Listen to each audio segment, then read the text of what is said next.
Jean Lassalle, juste, vous allez bien nous faire une chanson, vous chantez au Parlement. Faites-nous une petite chanson du Sud. J'avais chanté Aqueros Montañas. Allez-y, on vous écoute. On peut reprendre tous en chœur, allez-y. Aqueros Montañas, qui tan haudos son, men pechon de mas amoson son.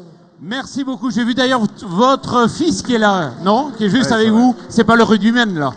Et ils sont tous rugbymen. Ils sont tous rugbymen. Ils sont tous rugbymen. Bon, on va parler un peu politique, là, Oui, maintenant, voilà. et agriculture.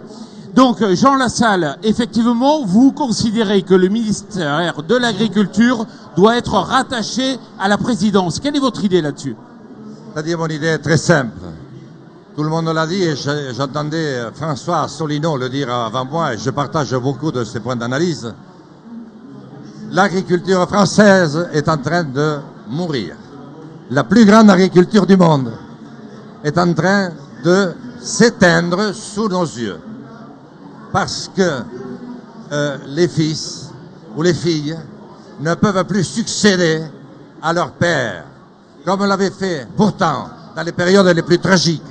Je pense à 70, je pense à la guerre de 14-18, 39-45, à leur père. Il y avait toujours un neveu, il y avait toujours un cousin.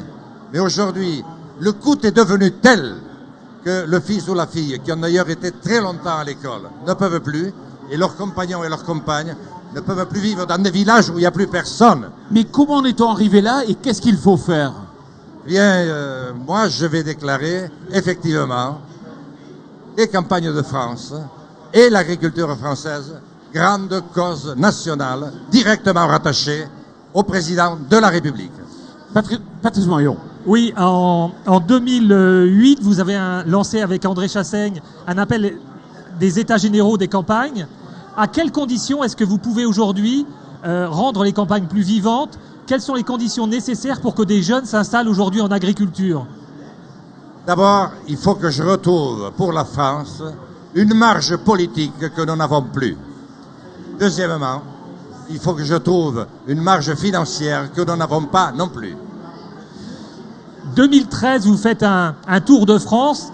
À l'heure des médias, des réseaux sociaux, à l'heure d'Internet, vous faites le pari de la lenteur. Qu'est-ce qui est ressorti de ce tour de France, de cette France un peu des oubliés, à l'écart des métropoles? Une immense rencontre, un moment de communion. Et j'ai trouvé un pays, la France, qui a peur et qui n'a plus confiance en rien ni en personne. C'est un pays qui craint la déflagration, qui n'est pas loin. Mais en même temps, ils voudraient pour leurs enfants que ça se passe pacifiquement. Et c'est la raison pour laquelle je suis candidat à la présidence de la République. Mais Jean Lassalle, il faut être fou pour être candidat aujourd'hui. Ça coûte cher, ça prend de l'énergie, du temps. Qu'est-ce que vous avez envie de sauver? La France, et puis une certaine idée de l'humanité et de la civilisation, de celle qui nous a permis de nous élever au-dessus de l'animalité. L'animalité, c'est « je t'écrase parce que je suis plus fort que toi ». La civilisation, c'est « nous travaillons ensemble parce que nous sommes plus forts ensemble ». Et nous devons être plus forts pour sauver nos villages, nos champs, nos prés, et nos beaux produits et nos belles prairies. Voilà, c'est tout simple, c'est ça qu'il faut. Et est-ce que vous avez les moyens? Est-ce que les médias vous invitent? Alors ça a été le grand problème. Depuis quelques jours, depuis d'ailleurs que Bayrou a rejoint Macron, moi ça m'arrange bien. Les médias m'invitent, c'est vrai, mais ça a été un problème. J'ai entendu Asselineau. Il y a une chose au moins, c'est que TV Agri m'a toujours invité et je lui dis merci. C'est la radio de la démocratie et malheureusement la démocratie est en train de mourir en France aujourd'hui. Patrice Moyon. Il y a la tentation du repli sur soi qui parcourt les campagnes françaises et qui ronge aussi l'agriculture française. Quel est votre regard sur l'Europe? Alors mon regard sur l'Europe est très simple. Je discuterai, et je vais bien l'expliquer pendant ma campagne, uniquement avec les chefs d'État et gouvernement dans un premier temps. La France doit retrouver une marge de manœuvre financière et politique. Où je vais le faire? La France verse 20 milliards d'euros au budget européen intégré. et elle n'en reçoit que 13 milliards en retour.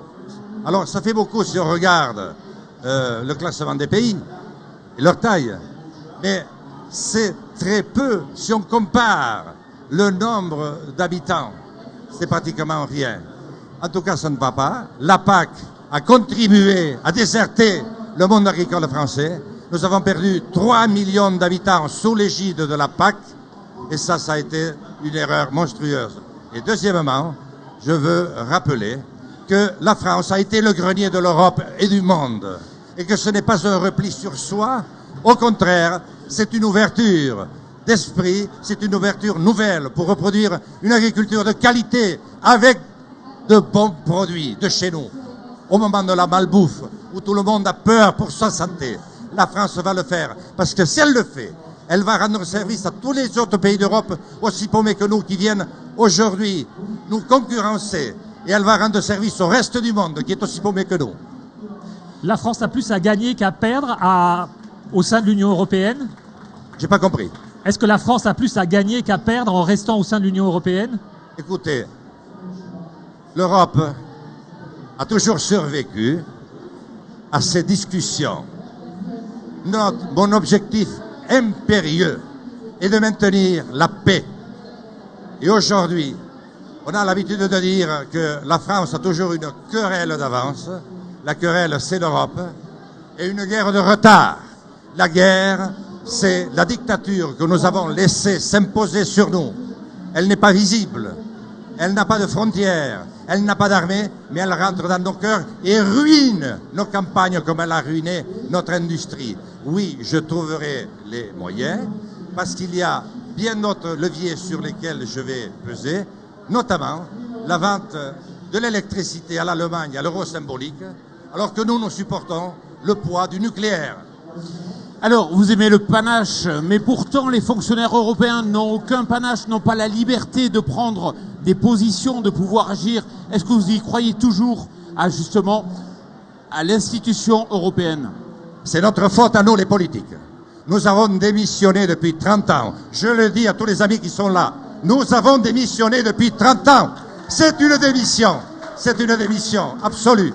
Voilà. Quels que soient les mouvements d'ailleurs, les uns, puis après les autres, et par 2 fois ensemble, parce qu'il y a eu 2 cohabitations, nous avons signé des traités européens et mondiaux dont nous n'avons jamais informé la France. Il est temps, j'avais demandé aux autres candidats de le faire, ils n'ont pas voulu le faire. Moi, j'ai écrit un berger à l'Élysée pour qu'on fasse le point avant de voter. Où en sommes-nous vraiment? Alors non, ce n'est pas une gageure. Je suis engagé pour aller à l'Élysée parce qu'il le faut. Il le faut pour la France. Et d'ailleurs, vous avez vu le nombre de concurrents qui sont partis avec moi.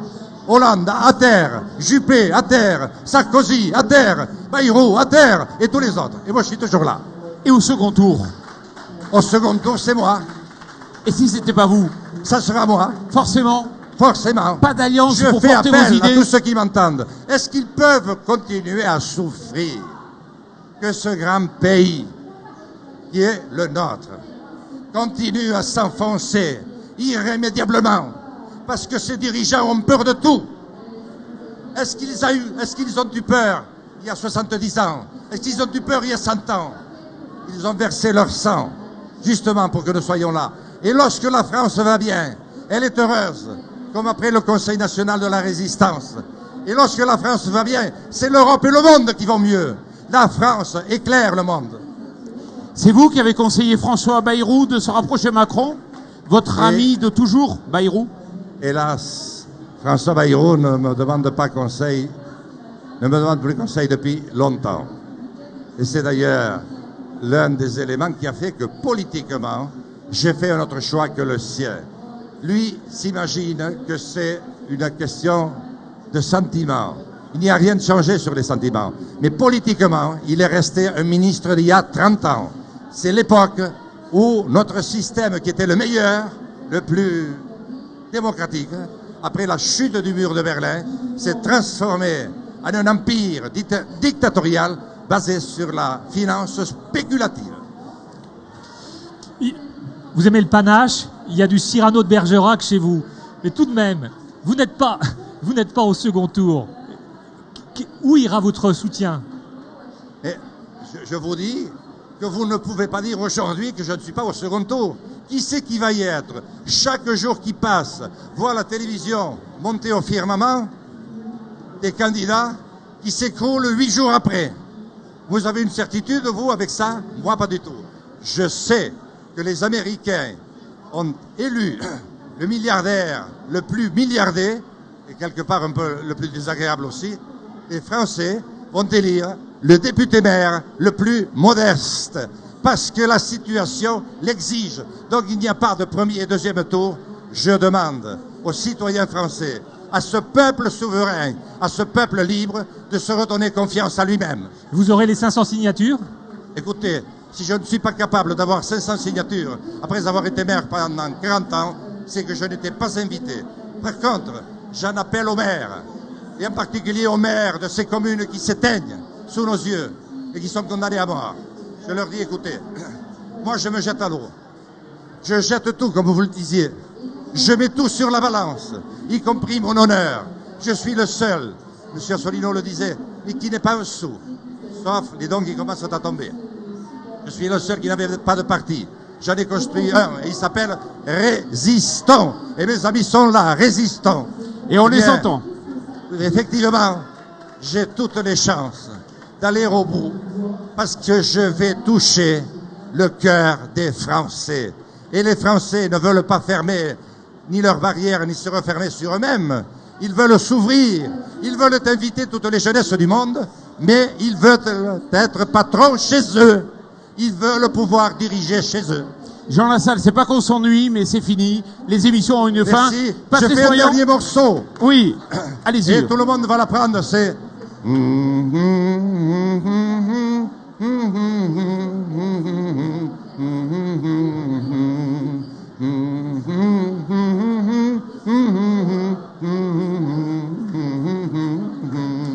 Merci à tous. Merci à vous, l'émission. Merci. On se retrouve dans Merci à quelques tous. instants. Merci. On regarde la caméra.